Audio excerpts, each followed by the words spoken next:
এখানকার সুখও স্থায়ী না, এখানকার দুঃখও স্থায়ী না। এখানে আপনি সুখে আছেন, এই সুখ চিরদিন থাকবে না। এখন খুব সুখে আছি আলহামদুলিল্লাহ, কিন্তু এই সুখ কিন্তু চিরস্থায়ী হবে না, মাথায় নিতে হবে। এখন খুব কষ্টে আছেন, এই কষ্টও চিরস্থায়ী হবে না, সুখ আসবে পরে। এখন সুস্থ আছেন, এই সুস্থতা চিরস্থায়ী হবে না, অসুস্থ হবেন। আবার অসুস্থ আছেন, এই অসুস্থতা চিরস্থায়ী হবে না, আবার আপনি সুস্থ হবেন ইনশাআল্লাহ। মানে দুনিয়াতে কোনো কিছুই চিরস্থায়ী না। কারণ কি?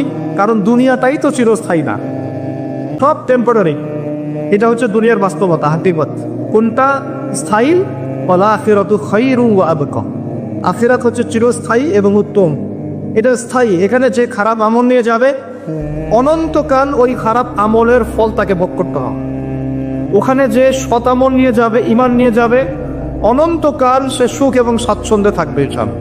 এই কথাটা কখনো ভুলে যাওয়া যাবে না। দুনিয়া একটা ক্ষণস্থায়ী জায়গা।